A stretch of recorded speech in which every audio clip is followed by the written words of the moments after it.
I attempted to whip up a homemade pasta dish with a creamy sauce, hoping to treat everyone to a delightful meal. Please savor it while it's still warm, I urged as I served the plates. However, as the dish reached the table, an unpleasant odor wafted from it, immediately dampening my enthusiasm. Hesitant, I paused before taking the bite. Aren't you going to eat it? Don't you like my cooking? Holly's accusatory tone caught me off guard, her eyes fixed on me as if daring me to criticize. Caught in her unexpected scrutiny, I felt the pressure mounting, but rather than confront her, I discreetly switched my plate with my son Aiden's, hoping to spare him from whatever foul concoction lay before us. As Aiden eagerly dug in, my heart raced with apprehension. Yet to my horror, he soon began to foam at the mouth and collapse, sending panic rippling through the room. As Holly feigned confusion, I saw through her facade. Anger simmered within me at her malicious intent. Determined to retaliate, I silently vowed to expose her deceit. My name is Susan, and at 62, life had settled into a quiet routine with my husband after Aiden's marriage. But when Aiden confided in me about his wife's cooking, I initially brushed it off, chastising him for his ingratitude. Yet his unusual reluctance to eat piqued my curiosity, so I extended an invitation for dinner, hoping to bridge the gap with Holly and foster a harmonious relationship. Little did I anticipate the audacity of Holly's actions.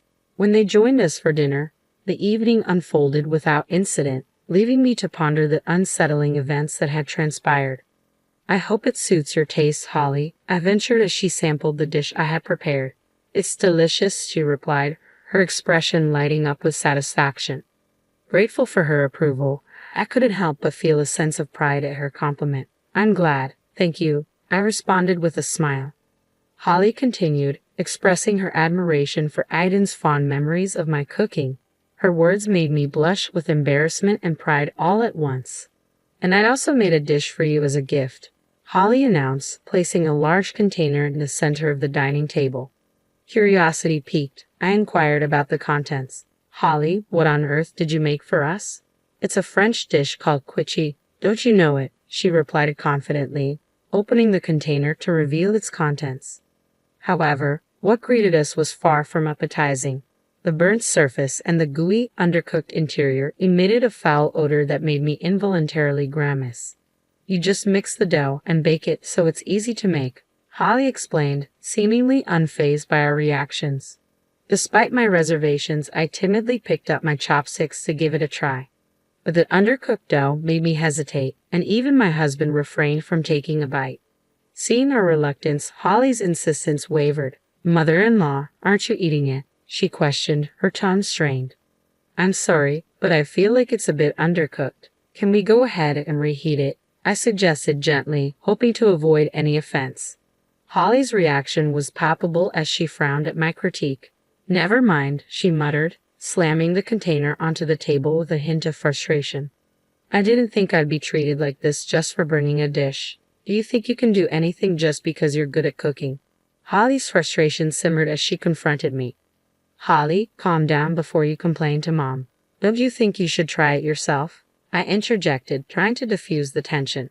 It's easy to make, so I don't need to taste it, Holly retorted, her tone defensive. But why aren't you eating it either? How can you serve food to people without tasting it yourself? Just try it, I urged, realizing my unintentional rudeness. Attempting to mediate, I sought to calm their escalating argument, but Holly remained indignant, her laughter edged with bitterness. Aiden, sensing the tension, apologized and followed her out of the room, leaving me feeling overwhelmed in the silence that followed. At this rate, she'll think I'm giving her a hard time, I lamented to my husband, contemplating the leftover container before us. I'm not cocky about being a good cook. I'm just average, I confess, my concern growing about finding a peaceful resolution. We debated whether to intervene further, ultimately deciding to maintain a distance and let them manage their household affairs. Yet despite our efforts to stay out of it, Holly's visits to her house increased inexplicably. Mother-in-law, will you please make lunch and put dinner for Aiden in a container to take home? Holly's sudden request caught me off guard, her presence unaccompanied by Aiden. Surprised by her abrupt visit, I found myself faced with empty containers, tasked with catering to her demands once again. I approached Holly, sensing a shift in her behavior. Is everything all right? Aiden seems to prefer your cooking, so I thought I'd ask you to make our meals from now on, she stated matter-of-factly. That's a problem, Holly. Why don't we cook together? I suggested, hoping to foster a sense of camaraderie. But her response was swift and dismissive. No, you're just going to make that disgusted face again. You're just giving me a hard time. Her words left me speechless, the divide between us growing wider with each passing moment. Despite my attempts to explain, she seemed resolute in her belief that I was a terrible mother-in-law. Though cooking wasn't a burden, the thought of preparing meals daily for a daughter-in-law who harbored such animosity was daunting. I considered offering to teach her some simple dishes, but she adamantly refused. You're good at cooking, so just make it for us. And please take care of tomorrow's meal, too, she demanded, her tone increasingly brazen. Despite my efforts to reason with her, she only became more obstinate. On days when I declined, she resorted to buying prepared food, causing tension between her and Aiden. Aiden was spoiled by you, wasn't he? He just gobbles up store-bought food, she complained, her frustration evident. He's always loved eating since he was young, I defended gently, trying to ease the tension. As the days passed, Holly's visits to her house became more frequent, relying on us for her meals and Aiden's dinner. Eventually, she insisted I make Aiden's lunch and deliver it in the morning, leaving me deeply troubled by the turn of events. I approached Aiden, expressing my concern about Holly's frequent visits. To my surprise, he began offering money for their meals to avoid her cooking altogether. If you're willing to spend that much, why not encourage Holly to learn to cook? I suggested, hoping for a compromise. But Holly refused, citing hurt feelings. As tensions mounted, another conflict erupted when Holly discovered Aiden's financial contributions toward our food expenses. Why are you paying your mother? Is this supposed to be an allowance? I didn't agree to this, Holly protested, her frustration palpable. It's because you're making my mom cook for us. What's wrong with paying for our food? Aiden retorted, trying to justify his actions.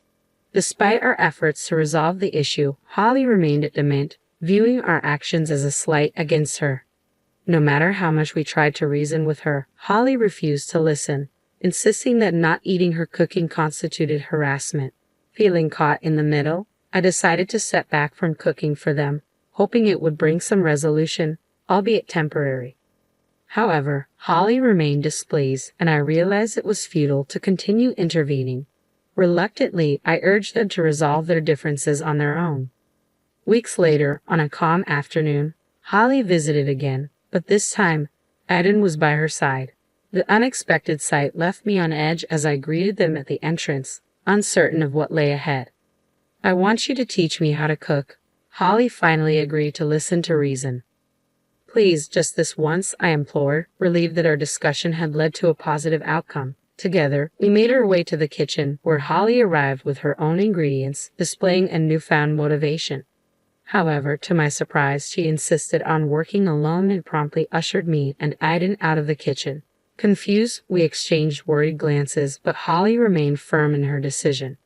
I can't concentrate if I'm not alone, she explained, refusing to entertain our assistance. As we anxiously waited, Holly called us back into the living room after just a few minutes. With a sense of anticipation, she served us pasta she had made in the kitchen. Though the pasta seemed hastily prepared, I hesitated to voice my concerns, but as I began to mix it with my fork, I noticed foreign objects in the cream sauce, remnants that resembled herbs but emitted an unusual scent reminiscent of air freshener. Aiden, however, seemed undeterred as he eagerly sampled the dish. It's delicious, he exclaimed with surprise, his enthusiasm palpable. Encouraged by his reaction, Holly beamed with pride. Wow, it's good. Holly, you've learned to make this kind of food, he praised, his words filled with admiration. I always cook properly. Look, even my mother-in-law. There's no way she wouldn't eat it, Holly asserted confidently. Mom, it's fine. It's just a normal pasta, Aiden reassured, though his comment would typically provoke Holly's fury. However, she appeared indifferent and urged me to eat quickly. Despite her insistence, the stronger the strange smell became as I mixed it, the more hesitant I felt. Why won't you eat it? Holly questioned, suspicion creeping into her voice. So, my mother-in-law just wanted to mess with me, right? That's not true. It's just that. I began, but was interrupted by Holly's ringing phone. She hastily excused herself from the table, leaving the room. Seizing the moment, I urged Aiden to secretly exchange the pasta. He complied, happily indulging in a second serving. But within moments, he recoiled and collapsed, foaming at the mouth. I couldn't contain my shock, letting out a scream. What happened? Why did Aiden collapse? I cried out. Hearing my distress, Holly rushed back into the room, her concern evident as she knelt by Aiden's side. As I dialed for an ambulance, Holly appeared bewildered and asked what had happened to Aiden. Once Aiden was rushed to the hospital and had his stomach pumped, my husband and I arrived, relieved to see him lying on the hospital bed. But before we could express our concern, Holly questioned Aiden about the incident, echoing her earlier confusion when he collapsed. Hey, why did Aiden collapse? How come? She demanded, her agitation palpable. Ollie, please calm down, my husband interjected, attempting to diffuse the tension. But Holly's accusatory tone persisted. It should have been you. Did you force Aiden to eat it? What on earth are you talking about, Holly? What did you do? I pressed, bewildered by her accusations. Holly's response was shocking. You insulted my cooking, so I thought I'd get back at you, she admitted, her tone laced with bitterness. Get back at me, I exclaimed, incredulous. It's also my mother-in-law's fault that Aiden won't eat my cooking. Aiden has always been on her side. Though neither Aiden nor I intended to hurt her feelings, Holly remained steadfast in her accusations. That's why I thought everything would be peaceful if my mother-in-law wasn't around, she continued, unapologetic. It became evident that Holly had indeed tampered with the pasta she served me, as the white residue turned out to be detergent. Thankfully, no serious harm was done, but the situation could have been far worse. Though Aiden should have noticed the strong smell, I couldn't ignore Holly's reckless actions. If you're saying it would be better if I wasn't around, then all you needed to do was try harder at cooking, I retorted, exasperated by her lack of remorse. But if he were still alive, Aiden would always be on your side, wouldn't he? Holly countered, her unapologetic and unreflective attitude leaving me at a loss for words. Disappointed, I let out a heavy sigh, my shoulders slumping in defeat. Beside me, my husband shook his head in quiet dismay, realizing the extent of Holly's misguided actions. That's enough, Holly, I said firmly, attempting to rein in her childish rebuttal. I'd like to have a talk with your parents as well. Why? She protested, her confusion evident. Because talking to you won't get us anywhere, I explained, resolved to involve her parents in the discussion. After Aiden's safe recovery and discharge from the hospital, we convened a meeting with Holly's parents. Though Holly was initially resistant, I persisted, arranging the gathering and initiating the conversation. I deeply apologize for the tremendous trouble our daughter has caused you, Holly's mother, Kate, expressed remorsefully upon our meeting. Oh no, it's something my mother needs to apologize for, Holly interjected defensively. Kate's stern glare silenced her, prompting Holly to bow her head in contrition. Throughout the discussion, Kate's strict demeanor raised questions about Holly's behavior. We'll cover the medical expenses, and if there's anything else she can do to make amends, please let us know, Holly's father offered, attempting to rectify the situation. But Holly refused to relent. Stop it. I'm not paying any money, she protested defiantly. Turning to her, I asked the question that had been weighing on my mind. Holly, can you tell me why you did such a thing? At the hospital, I confronted Holly about her accusations. It's because Aiden only ever takes your side, she insisted, continuing to blame me for mocking her cooking and for the circumstances that led me to take over cooking duties. Unable to bear her attitude any longer, I revealed a certain photograph to Kate, her mother. What is this? Kate asked, visibly shaken as she examined the dish Holly had brought to our house, claiming it was a quiche. You served such a terrible thing to someone else, Kate scolded Holly harshly, her disappointment evident. With no defense left, Holly hung her head in silence as the lecture continued, leaving us no chance to intervene. Eventually, Holly admitted to everything, revealing her belief that if she could get me hospitalized, she wouldn't have to take care of me. The absurdity of her logic left me reeling. I'm sorry, but I can't continue our married life after being subjected to something like this, Aiden declared, his frustration evident.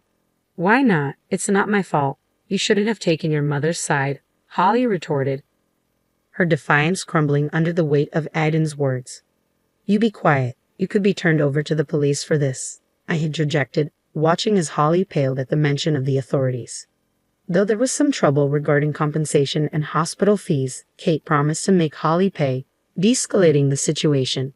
Though Holly initially acted like a child, she seemed to reflect on her actions after Aidan broke up with her.